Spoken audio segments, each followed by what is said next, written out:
Paz do Senhor, meus queridos e amados irmãos, preste atenção no que disse o pastor Elias Soares acerca dos dons do Espírito Santo. Homem que eu admiro muito a sua inteligibilidade. Olha só esse vídeo, preste atenção. Neste podcast, preste atenção, meus queridos e amados irmãos. Há uma confusão sobre as línguas. Quais línguas seria essa? Aí é da evidência do batismo com o Espírito Santo. Seria idiomas, como alguns dizem, que houve lá em Atos capítulo 2, as pessoas dizem que eles falaram no idioma dos turistas que estavam ali presentes na festa das colheitas. Ou seria a língua dos anjos? Alguns dizem, se for língua dos anjos, o diabo consegue interpretar. Quais línguas são essas? Ou são línguas estranhas mesmo? Ou estrangeiro? Quais línguas são? Pois é, há uma grande diferença entre falar em línguas como mistério com Deus, que é o que Paulo aborda em 1 Coríntios capítulo 14. Só Deus entende. E também 1 Coríntios 14, versículo de número 39, versículo 2 e versículo 39. Há uma grande diferença entre se falar em línguas com variedade de línguas. Na economia da Trindade, Pai, Filho e Espírito Santo, existem atividades diferentes. Não são a mesma pessoa, são pessoas diferentes, mas a divindade é uma só, que as três pessoas compartilham. E existem nelas funções diferentes. Qual é o dom de Deus? Salvação. Qual é o dom de Cristo? Batizar com o Espírito Santo e os dons ministeriais. E quais são os dons do Espírito Santo? Os dons que estão exarados em 1 Coríntios capítulo 12, a partir do versículo de número 7 até o versículo de número 11. 3 dons que dizem algo, 3 dons que realizam algo e 3 dons que revelam algo.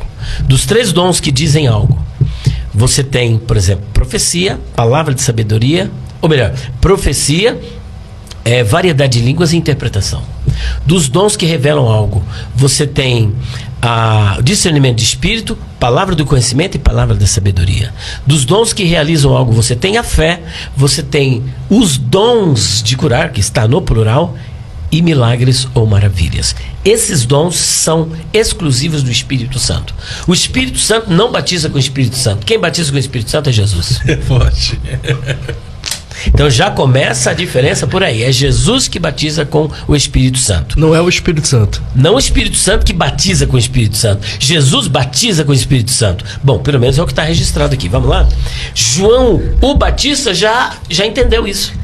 Ele vivendo num período da lei e sabendo o que ia acontecer na graça, ainda que para mim graça sempre foi graça, porque Deus é Deus gracioso, e aí é uma discussão muito grande, né? Não puxa que a gente vai. Não vai, vamos embora. Entendendo? Só entender que daqui a pouco eu tenho que estar lá, né? Mas vamos que vamos. Olha lá, o que é que João diz? E eu, em verdade, vos batizo com água para o arrependimento, mas aquele que vem após mim, cujo trabalho dele era ser o precursor daquele que viria após ele, que é o Mashiach, né? O Christos, tá? É mais poderoso do que eu. Não sou digno de levar as suas sandálias. Ele vos batizará com o Espírito Santo e com fogo. É ele que batiza. O que vem após mim não é o Espírito Santo. O Espírito Santo vem após ele. Forte. Não, muito forte. Definiu isso? Tá, definido. Então é o próprio Cristo que batiza com o Espírito Santo. É ele. É uma ação direta dele. Pelo menos é o que João, inspirado pelo Espírito Santo, está falando. Só que não para por aí. O evangelista Lucas, ele reverbera isso aqui. Só que antes do evangelista Lucas, o Senhor Jesus, olha o que ele diz aqui em Lucas capítulo 24, que depois será reverberado por Lucas no capítulo 1, versículo 3 e 4. Olha o que ele disse. Aqui é Lucas, eu estava em Lucas e saí. Era um pouquinho. Lucas capítulo 24, está escrito assim, olha. Versículo 49. E eis que sobre vós eu estou enviando a promessa de meu Pai. Ficai, porém, na cidade de Jerusalém, até que do alto sejais revestido de poder. Capítulo 1 de Atos, versículos de número 3 e 4. Aos quais, depois de ter padecido, se apresentou vivo com muitas infalíveis provas, sendo visto por eles por espaço de 40 dias e falando do que respeita ao reino de Deus. E estando com eles, determinou-lhes que não se ausentasse de Jerusalém, ele está fazendo alusão a Lucas 24, 49, mas que esperassem a promessa do Pai, que disse ele: de mim ouvistes, porque na verdade João batizou com água, mas vós sereis batizados com o Espírito Santo não muito depois desses dias. Portanto, o revestimento, esse batismo com o Espírito Santo, quem realiza é Jesus. Mas e as línguas, pastor? As línguas, aqui em Atos dos Apóstolos, acontecem simultaneamente. Aqui você tem um fenômeno da xenolalia e a glossolalia. A glossolalia, ela assambarca todos os fenômenos, tanto falar em mistério com Deus, como falar em línguas idiomáticas. Aqui você tem línguas idiomáticas e você tem línguas não idiomáticas. Por exemplo, os que defendem que aqui era só língua idiomática, eles dizem o seguinte: ela não tem necessidade para hoje, porque ela foi dada apenas para um processo de evangelização e missionário. Então, por exemplo, você não conhece outros idiomas, então o Senhor te usa no idioma daquela pessoa para que ela possa receber a palavra de Deus. Mas aqui fica a pergunta: os habitantes de Samaria eram todos samaritanos, falavam a mesma língua. Por que eles falaram em outras línguas?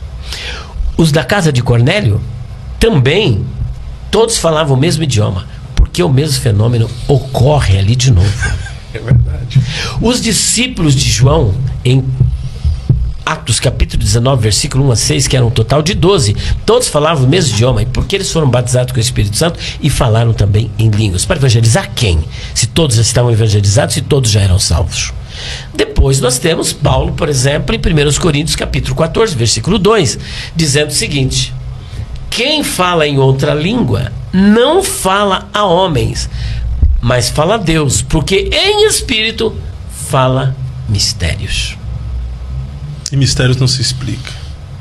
Se ele fala em mistério, então é mistério, já está aí, a própria palavra se autodefine. E a língua dos anjos que Paulo fala em Coríntios 13? Se eu falasse a língua dos... Ainda que eu falasse, né? Ainda que eu falasse. Aí o pessoal fala, ainda não significa que ele falava. Ele está dizendo, ainda é uma possibilidade.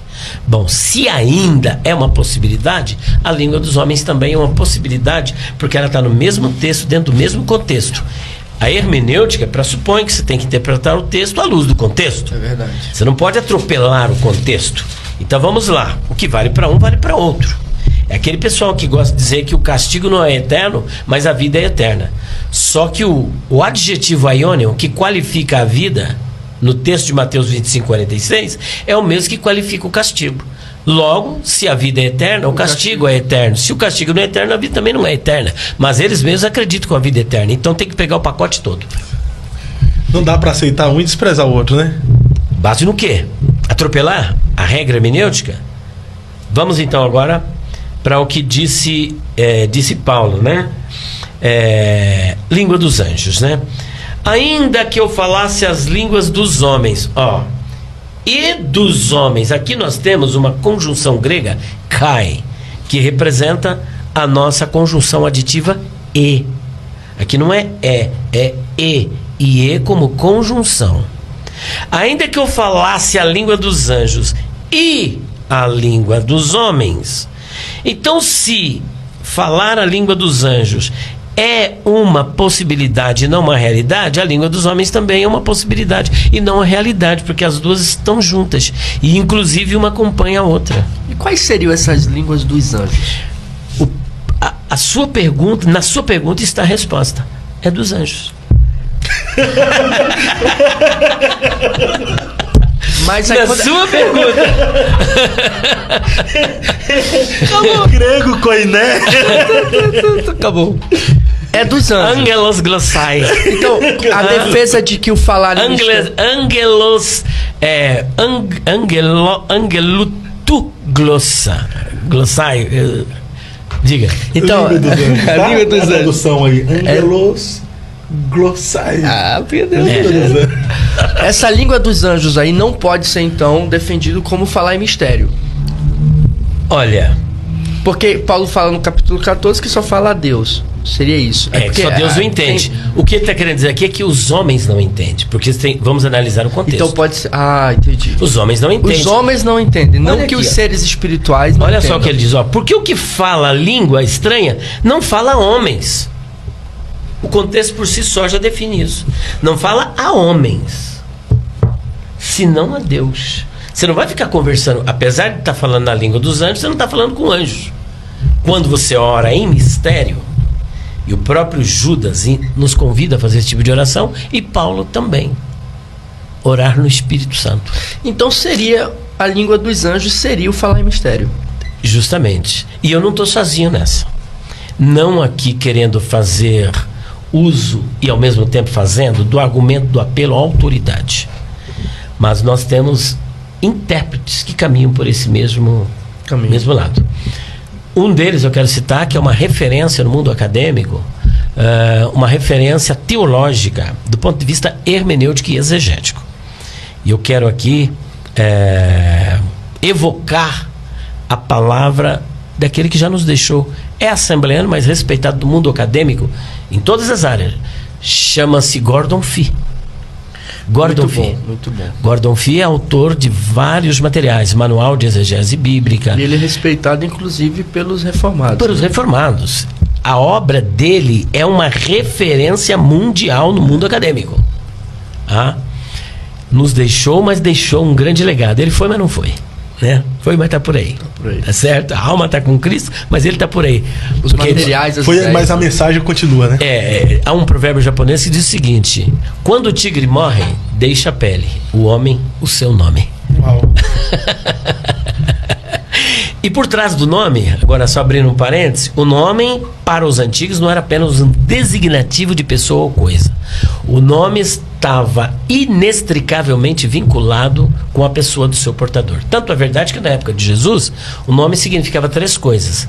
Primeiro, o nome significava pessoa. Segundo, o nome significava a pessoa efetivamente presente. E terceiro, o nome significava tudo que sabemos a respeito dessa pessoa. E o que eu sei a respeito de Gordon Fee que ele deixou foram as suas obras. Uau, perfeito.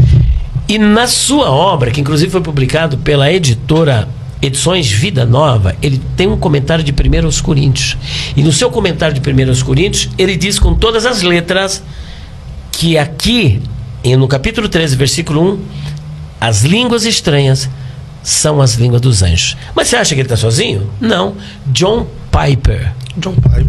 Ele também entende que as línguas dos anjos são as línguas estranhas. Inclusive, ele ora para que o Senhor batize com o Espírito Santo a sua igreja. Ele está esperando o batismo com o Espírito Santo. E não é ironia. Ele quer ser batizado com o Espírito Santo, que sua igreja também tem essa experiência pentecostal. O John Piper. Uau. Então, Só que eu estou apelando para o argumento bíblico. Mas como tem pessoas que gostam de nomes proeminentes, e parece que eles creem mais nos nomes do que... Vou usar uma fala de um pastor, né? Tem pessoas que gostam dos açudes, né? Tem o oceano, a Bíblia... Ele gosta dos açudes. Gosta dos açudes. Justamente. Boa.